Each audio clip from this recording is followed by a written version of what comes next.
The content presented is for entertainment purposes only. Some content may not be suitable for all viewers. Viewer discretion is advised.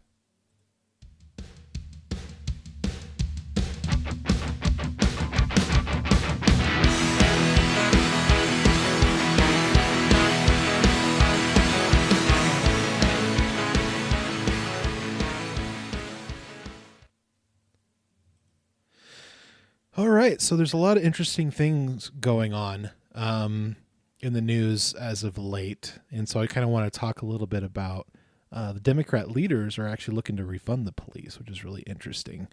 And this is in lieu of the issues that we're having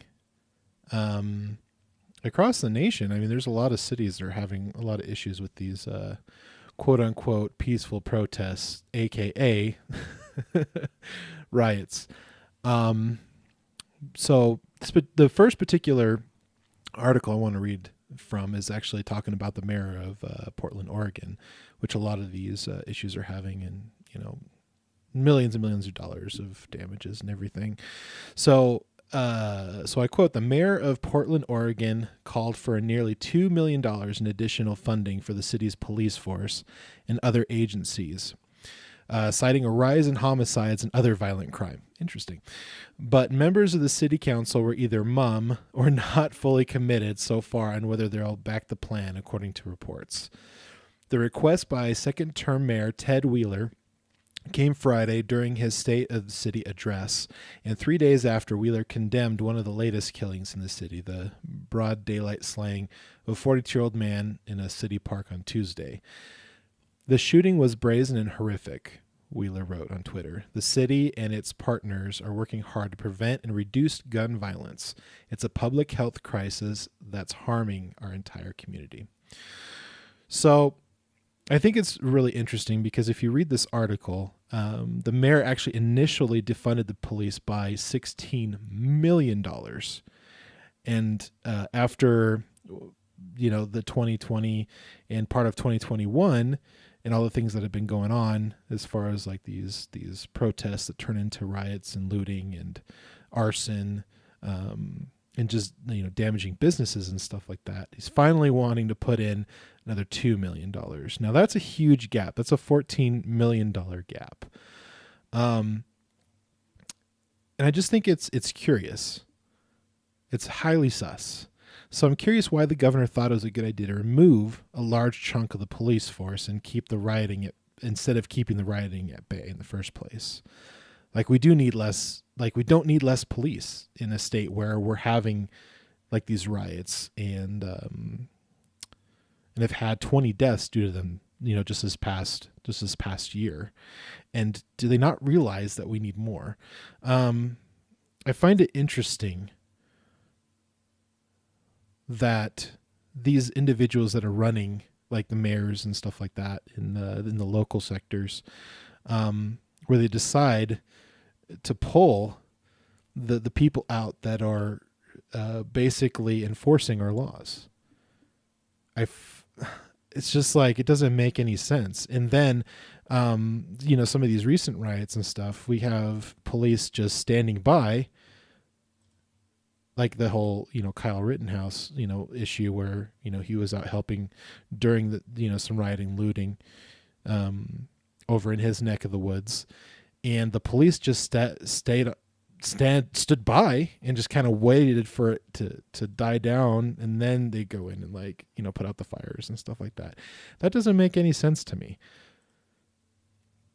Because in the meantime of waiting for all this stuff to happen, you have people that are breaking into businesses, stealing, the things that are there. A lot of times they're stealing a lot, electronics and things like that. And then people aren't being arrested and taken to jail because they broke the law. Number one. And then number two, how is this affecting these families of these businesses where things are being taken, stolen, or being completely burned down? So this is really fascinating to me because even when Donald Trump was in office and we were having these riots almost at their height, during the 2020 year, the National Guard or the military was never sent in to help bolster, the lack of numbers and the ability to ensure that people's, safety, people's property, are being protected. Like I find it fascinating that people think that it's okay to sit idly by and wait for things to calm down and then basically take care of the aftermath. Because here's my thing. If somebody burned down my business, it could take months or even like a year or even longer to, get it built back up, to, restock with all of my items I'm selling, or, rehire the personnel because, they've lost their jobs. So let's say I'm a business owner. I have 30 personnel, employees, and there happens to be a riot that evening because, people are protesting a shooting or whatever the case may be. And don't get me wrong. I think it's important that people do have the right to protest and to share their thoughts and feelings about issues that are happening, especially some of these shootings. And as long as they're peaceful, nonviolent, not, doing illegal things like looting and arson and, damage to property and stuff like that. I just lost my train of thought. I'm totally for, your First Amendment right, freedom of speech, to continue to share your thoughts and feelings on things. I think it's really important. But the things that have been happening, with these, so-called Black Lives Matter and Antifa, quote unquote, peaceful protests, I'm still baffled that they haven't changed, and honestly, I don't know if it's like actually being run by those organizations or like the people that are heading those organizations or organizing all these things, or if there's just individuals organizing in the name of these organizations and then turning them around from a peaceful protest into a full on riot. I honestly don't know. But it seems something's going on and it's not good. So I'm wondering why there isn't declared state of emergencies and we're sending in troops into there. I think that would be a better use of our taxpayer dollars. I think it would be a better opportunity for us to protect people's assets and businesses and property. And also putting these people in jail. As soon as they throw a brick through a window, that person should be arrested and put in jail and should be prosecuted for that. And it just blows my mind that these things are not happening.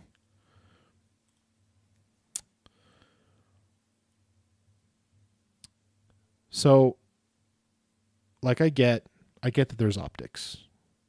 I get that, if there's a strong police force, somebody is hurt or they're killed, I understand that there's bad optics in, the media, and the mainstream media are always pushing, these white on black violence, even though they don't share, number one, the truth about, the said violence, but they're also pushing those because that's what's going to get the clicks.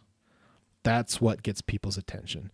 That's what drives revenue. And that's part of the problem with journalism these days, is because it's all based on profit. It's not about sharing the truth. It's not, being objective about what's going on in the world. It's being very subjective. It's being very ideological driven.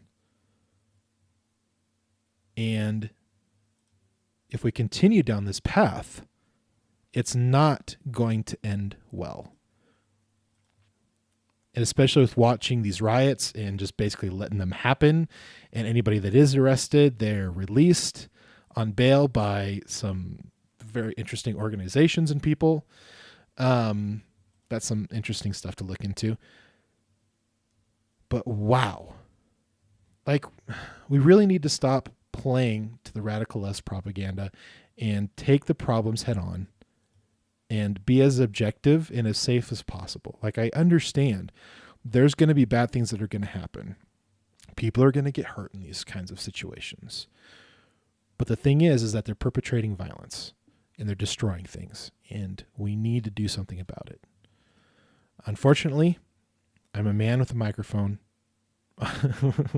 uploading videos on YouTube. So there's not a lot I can say. Well, I mean, there's a lot I can say, but there's just not a lot I can physically do. But encourage, like, if I could talk to these individuals that make decisions like this, like, I would say increase the police force back to, and then maybe 15-20% increase on top of that. Bring in, National Guard, bring in the military, whatever you need to do to ensure that these protests, quote unquote, are peaceful. And if they aren't peaceful, then we need to make sure that these individuals are ready to take care of business. Because as soon as a law is broken, they need to be arrested and sent out. They light a match, they start a fire, whatever the case may be, they start destroying property.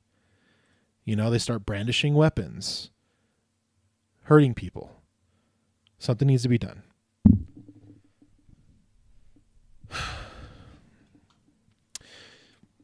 So this next quote from this article I found very fascinating. So I quote, "There's just too much blood in the streets," Pastor Ed Williams of the Interfaith Peace and Action Collaborative told the news outlet. "We have to be determined. We have got to be fed up about the violence and want to do something about it. I see this issue in front of us as an opportunity to come together." Yes, I agree.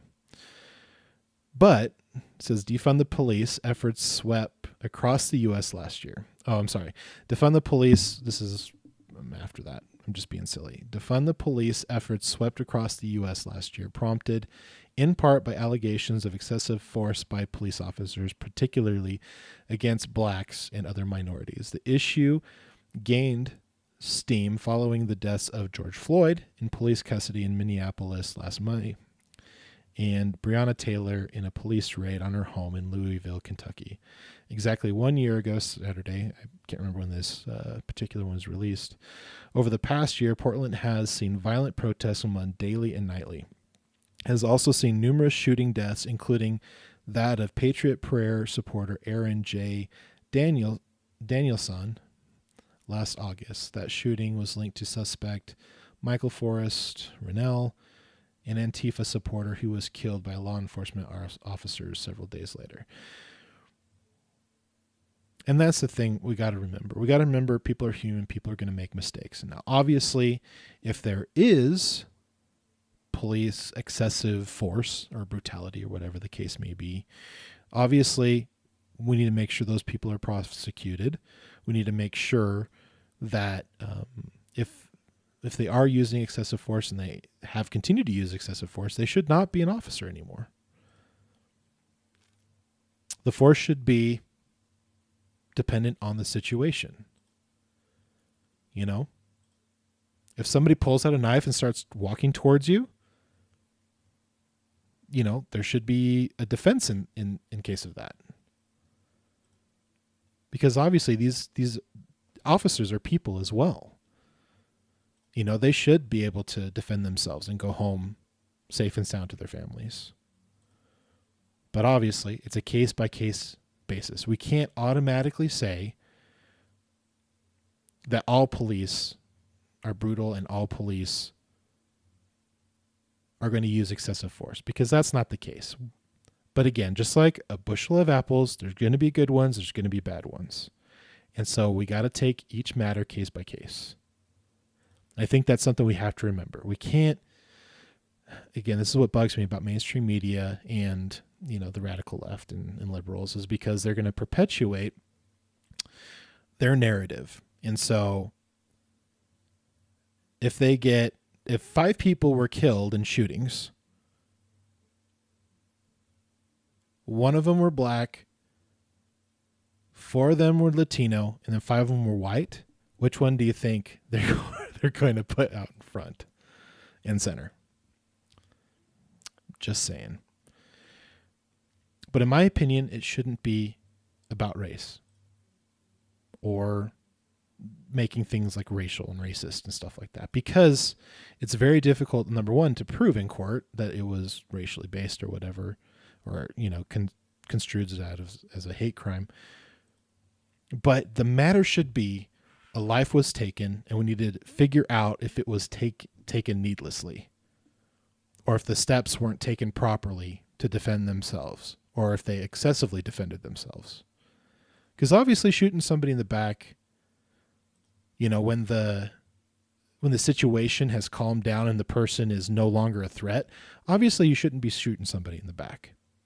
But again, like I said, if somebody's coming at you with a knife, I would assume that would be appropriate to defend yourself. Just saying.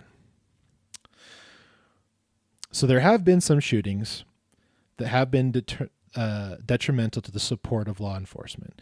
Just like in all things in this world, all organizations are made up of people, and people are imperfect, just like I was saying before. Violent and racist officers slip through the cracks, and sometimes bad things happen. This is true. Sometimes there's oversight. I mean, I don't agree with it, but it happens.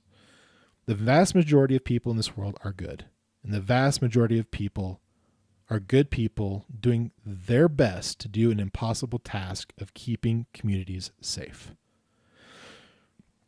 And this is because I've had very close friends in law enforcement, both on as a beat cop, as a detective, SWAT. I mean, I've talked to FBI agents and military individuals, and you just got to realize that we're people. Everybody's people. We are human beings. We're going to make mistakes. And yes, if it was a conscious decision that they made that was incorrect, there should be a consequence, and that consequence should match the issue at hand.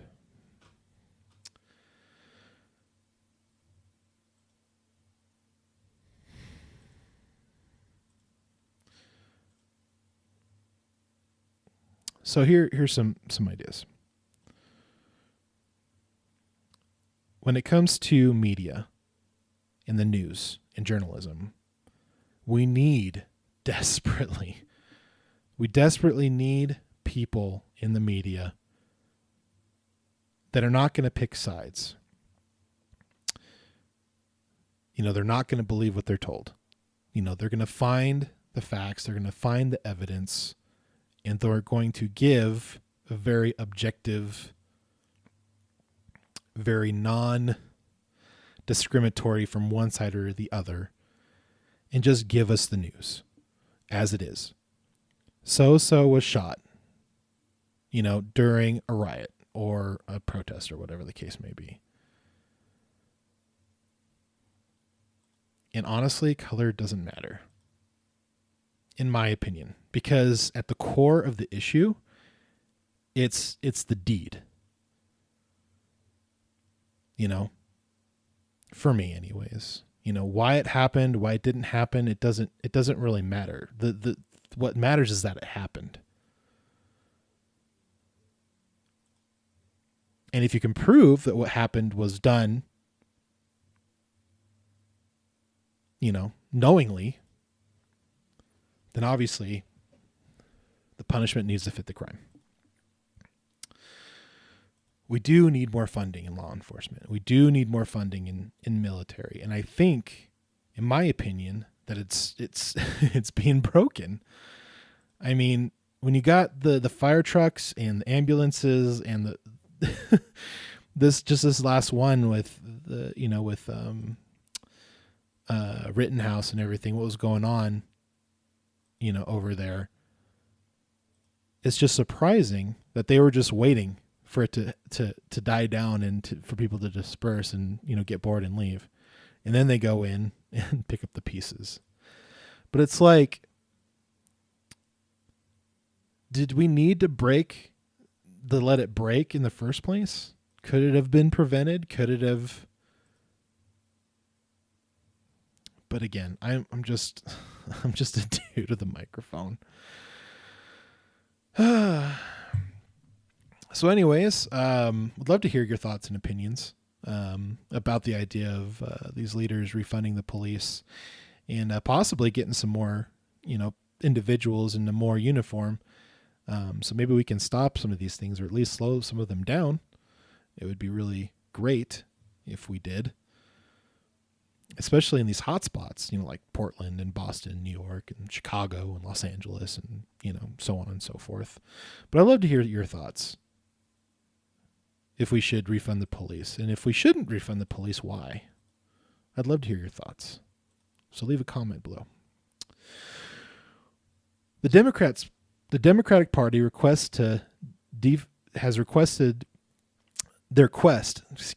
the Democratic Party's quest to defund the police forces, an act in which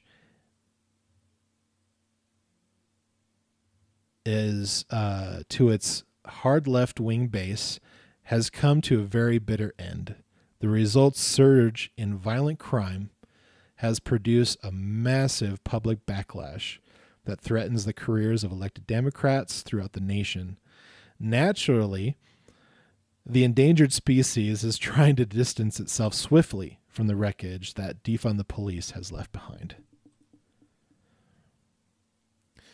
So this is what's really interesting, because I'm sure those on the right were just like, this is a really bad idea. We shouldn't do this. And they're just like, nope, we're going to do it. And we're just like, okay. And now it's like, I don't remember how many hundreds of millions of dollars in damages that, I don't think it's in the billions. It could be in the billions. I don't know.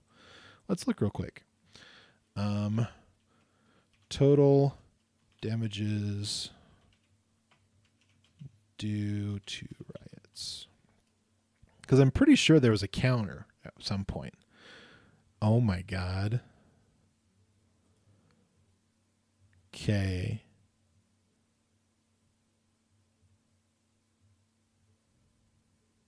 Let's see. No, it's being kind of slow. Sorry. Oh my goodness. I don't know if that's a lot of money. So I'm on the website free.org. So hopefully this is good information. George Floyd riots caused record-setting $2 billion in damage, new report says. Here's why the true cost is even higher.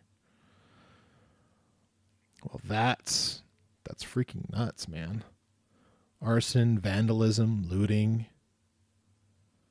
$2 billion in paid insurance claims from Axis reports. This will eclipse the record set in Los Angeles in 1992 after the acquittal of the police officers who brutalized Rodney King. Wow. That's intense, man. That's a lot of money. I assumed it was in like the hundreds of millions. I didn't realize it was going to be billions off of just one of the riots. Holy shiitake mushrooms.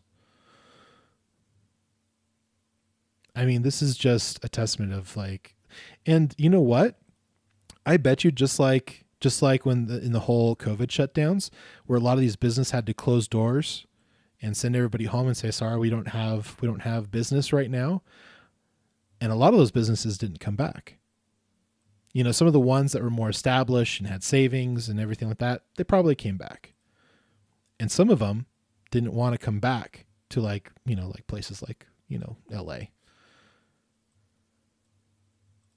And the reason for that is because, well, if they're just going to shut everything down and keep everything shut down so that we can't make money and make stupid laws that makes us not able to do like outside seating and blah, blah, blah, blah.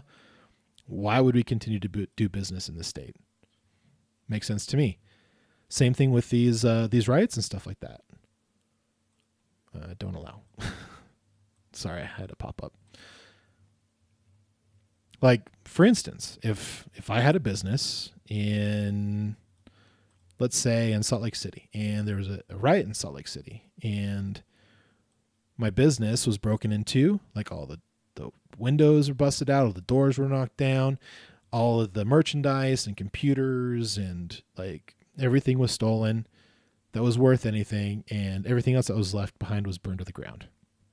So not only have I lost money of everything that I had there, yeah, sure, insurance will pay for it, but what about the money that was lost? What about the employees that didn't get paid for that time? And that takes months to rebuild that stuff. Why would I want it? Like, why would I want to keep my business in a place where riots could continue again? No, I'm gonna move it somewhere else. I'm gonna do something different. Go to a different state. Wouldn't surprise me. So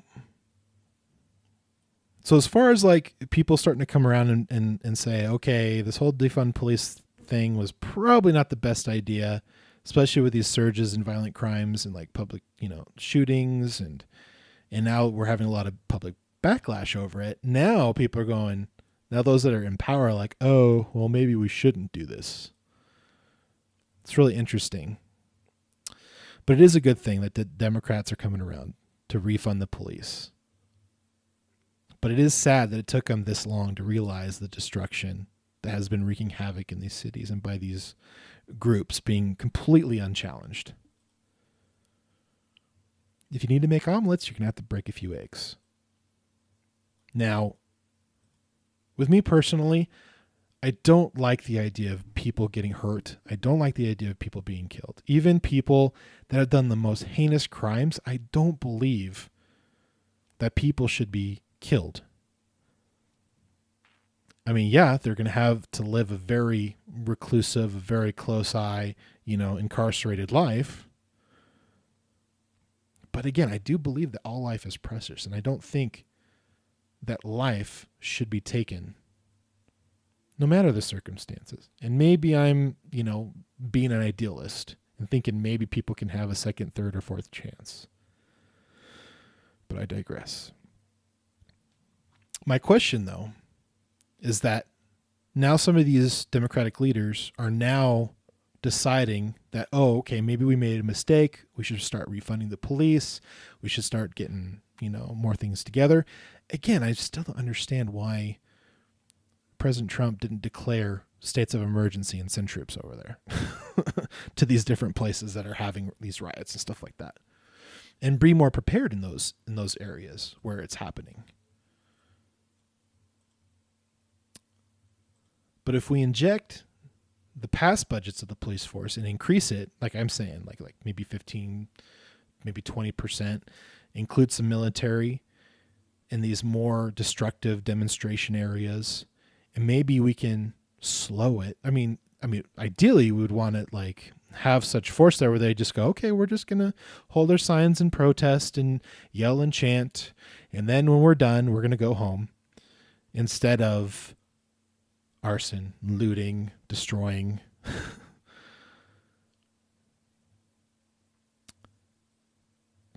It's not good for business. It's not good for communities. It's not good for residents. Gosh, I'm really glad I live in small town America in southern Utah, because it is so far away from these kinds of things. We have demonstrations here and there, and we do have, crime and stuff like that, but it's not nearly as bad in these other places. It's really scary, in my opinion. Moving right along, and I quote, "She says she wants to recruit the next generation of officers. Good luck with that. All over the country, police forces are dwindling because officers are quitting their thankless jobs in cities run by leftists. They're deeply sympathetic to the city communities betrayed by their political leaders, but it's hard not to take a certain pleasure in the backlash now engulfing the political charlatans who perpetuated this disaster," which they did. "Police reform has been and remains an important issue, but the left has tried to demonize the brave officers and rejected the very existence of law enforcement itself, attributing racist motives to even basic measures to suppress crime." That's one thing that really bugs me. "Compounding the problem in a gaggle of irresponsible leftist prosecutors who have taken office in communities such as Philadelphia and San Francisco. In the name of racial justice, they refuse to prosecute brazen crimes and care not at all for the mostly non-white citizens whom these predators victimize. Which is true. I mean, there's an FBI statistic, from back in the day, which I think we need to, get more statistics and stuff out there and stuff. But most of the crime that happens in minority communities are perpetrated by other minorities, usually of the same race.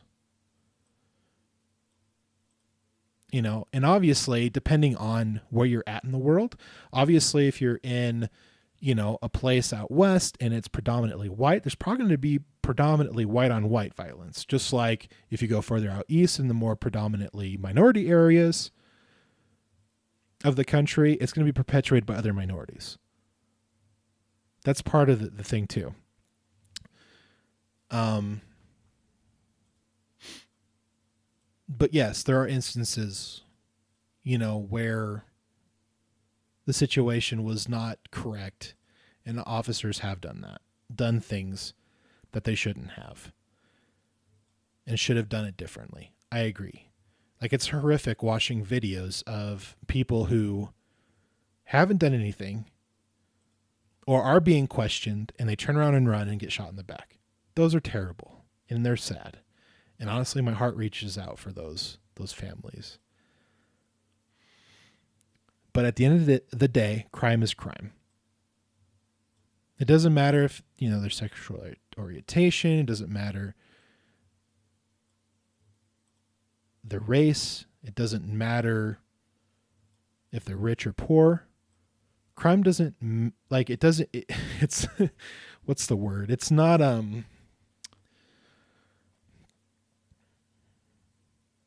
I can't think of the word right now, but it doesn't matter, because crime is crime. If you broke the law, you broke the law. It doesn't matter who you are. And if you break the law, there should be a punishment, and the punishment should fit the crime.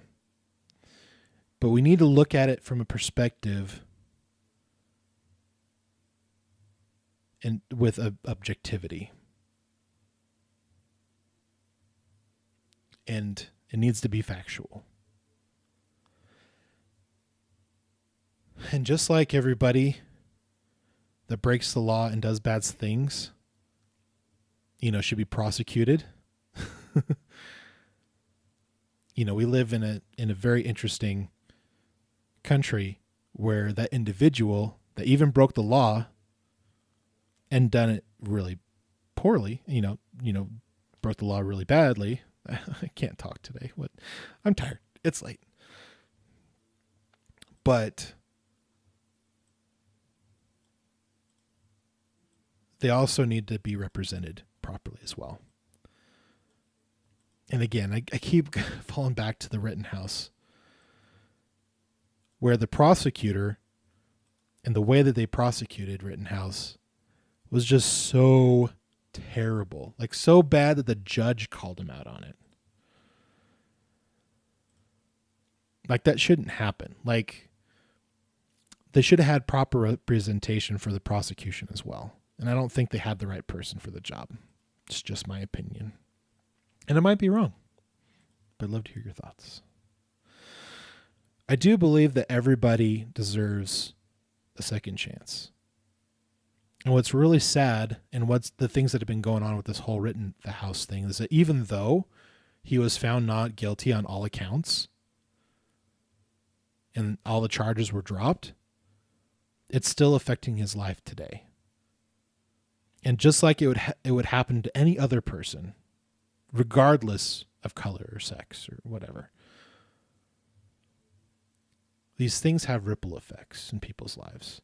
Like, now I just recently learned that Kyle Rittenhouse's, the individuals at his school are demanding him of his permanent expulsion from school, just because they differ in opinion on what happened. Yeah.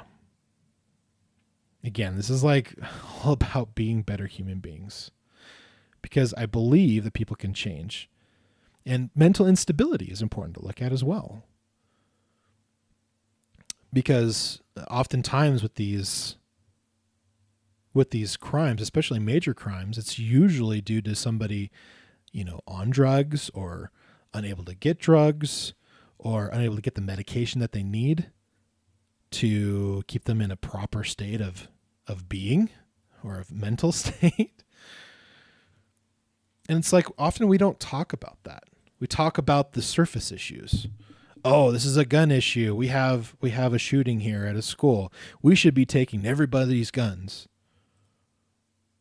Or, see, this is the thing that's really interesting, because I think a lot of the school shootings could be prevented if we either have more law enforcement on school property, or we find individuals with the teachers who are mentally sound, and are willing to go through proper training, with law enforcement or military or whatever we need to do to get them a permit and a firearm, so that in dire situations, they can change the course of that.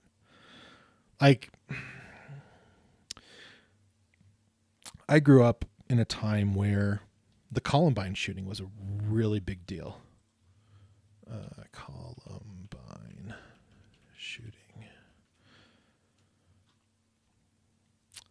April 20th, 1999. And that was a very big deal, because not only were they trying to go after video games, violent video games, which people anybody that has two brain cells that rub together know that if they're playing a video game, it's virtual reality. It's pixels, or polygons, or whatever you want to call it. Like, people understand, kids understand for the most part, like what's real and what's not. And then not only that, but the leftists got involved with it. And they're just like, well, this is the very exact reason we need to have all these laws, and we need to take away their guns.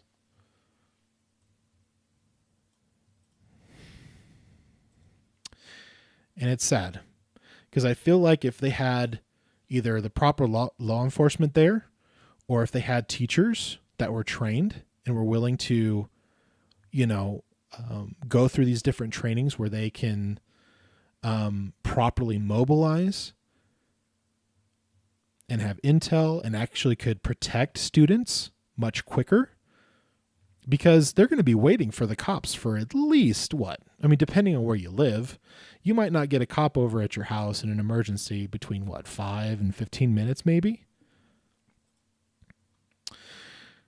Something that was really interesting, when I was installing security systems out in near Columbus, Ohio,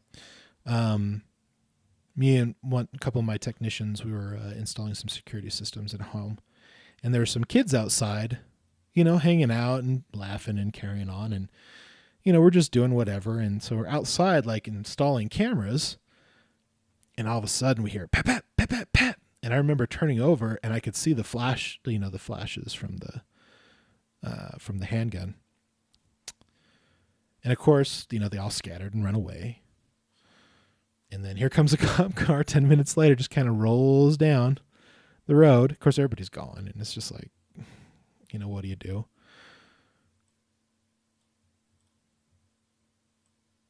And unfortunately, when you're at work, you can't carry a firearm.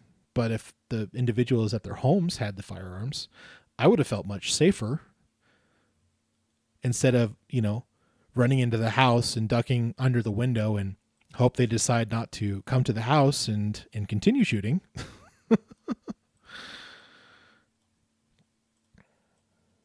I would have felt much safer at high school, because I grew up in high school in the late 90s. I think I graduated in 2001, if I remember correctly.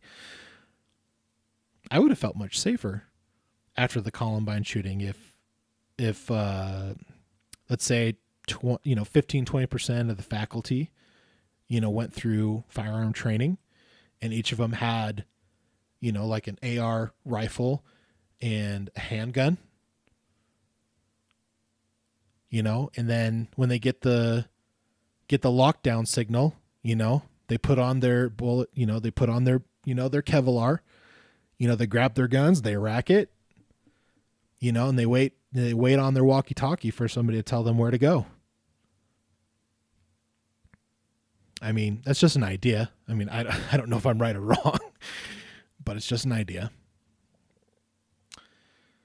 But I don't understand why people are not being prosecuted. I don't understand why people aren't, getting arrested and being liable for their decisions.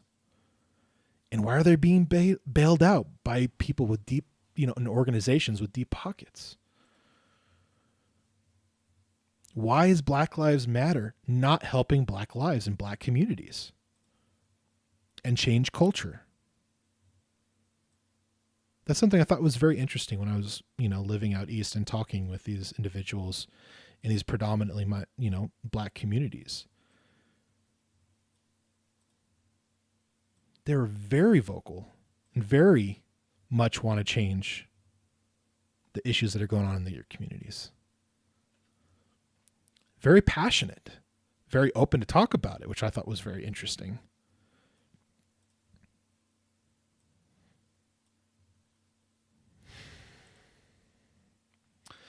And when, the government is supposed to be the checks and balances, and the government is supposed to protect the people in the times where they need to be protected. So when is it the right time for the government to get involved and start to intervene with these different cities that are not obeying their laws? And why aren't they being enforced? I guess if you could answer that, and people actually did what they're supposed to be doing in their communities and making sure people are safe and protected, their property is protected. If I was near those areas, I'm telling you what, I would probably be buying guns. I'd be installing a security system, thinking about possibly moving.